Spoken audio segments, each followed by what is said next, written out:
एक हरे भरे जंगल के किनारे एक छोटी सी झोंपड़ी में एक समझदार और स्नेही बकरी अपने 7 बच्चों के साथ रहती थी। बकरी बहुत मेहनती थी और अपने बच्चों से बेहद प्यार करती थी। उसके 7 बच्चे भी अलग अलग स्वभाव के थे। कोई बहुत चंचल, कोई डरपोक, कोई समझदार तो कोई शरारती। लेकिन वे सब अपनी माँ की बात मानते थे। जंगल में उनके झोपड़े के आसपास एक खतरनाक भेड़िया भी रहता था। वो बहुत चालाक और भूखा रहता था और मौका मिलते ही किसी न किसी को अपना शिकार बनाना चाहता था।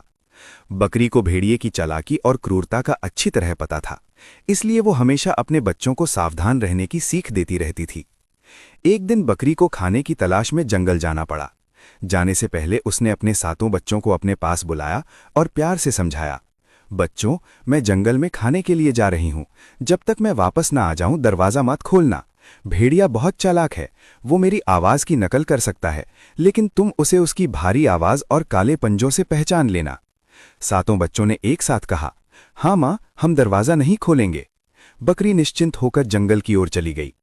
कुछ देर बाद भेड़िया झोंपड़ी के पास आया। उसे पता चल गया था कि बकरी बाहर गई है।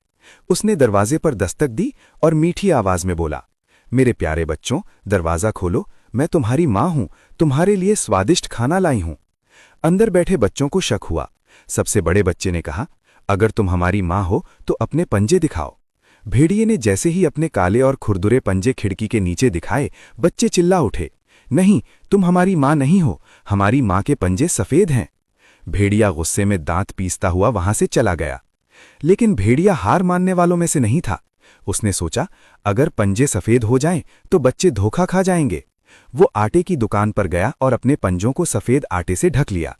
फिर वापस आकर उसने फिर से दरवाजा खटखटाया और मीठी आवाज में बोला, बच्चों, दरवाजा खोलो, मैं तुम्हारी माँ हूं। बच्चों ने फिर से कहा, अपने पंजे दिखाओ। इस बार पंजे सफेद देखकर बच्चे खुश हो गए, लेकिन सबसे छोटा बच्चा बोला, पहले आवाज सुनो, माँ की आवाज बहुत कोमल होती है। भेड़िए की आवाज अब भी भारी थी। बच्चे समझ गए और दरवाजा नहीं खोला।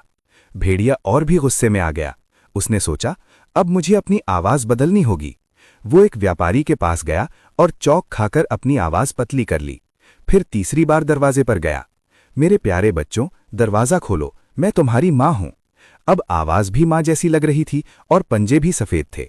बच्चों ने बिना ज्यादा सोचे दरवाजा खोल दिया। दरवाजा खुलते ही भेड़िया अंदर घुस आया। 7 बच्चे डर के मारे इधर उधर भागने लगे। कोई अलमारी में छिपा, कोई बिस्तर के नीचे, कोई चूल्हे के पीछे, कोई घड़ी के अंदर और कोई आटे की बोरी में। भेड़िए ने 6 बच्चों को ढूंढकर निगल लिया। सबसे छोटा बच्चा, जो घड़ी के अंदर छिपा था, बच गया।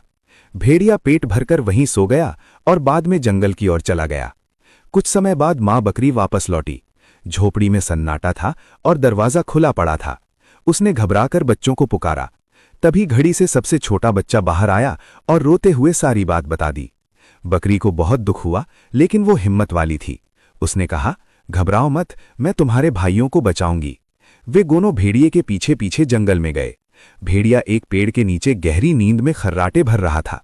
बकरी ने देखा कि उसका पेट बहुत फूला हुआ है। बकरी ने पास से कैंची निकाली और धीरे धीरे भेड़िए का पेट काटा। एक एक करके 6 बच्चे सुरक्षित बाहर निकल आए। फिर बकरी ने भेड़िए के पेट में पत्थर भर दिए और उसे फिर से सिल लिया। जब भेड़िया जागा तो उसे बहुत प्यास लगी। वो नदी की ओर गया, लेकिन पेट में भारी पत्थरों के कारण संतुलन बिगड़ गया और वो नदी में गिर पड़ा। भेड़िया डूब गया और फिर कभी वापस नहीं आया। बकरी और उसके 7 बच्चे खुशी खुशी घर लौट आए। उस दिन के बाद से बच्चों ने हमेशा माँ की बात मानी और समझदारी से काम लिया। सीख, बड़ों की सलाह माननी चाहिए और चालाक लोगों से हमेशा सावधान रहना चाहिए।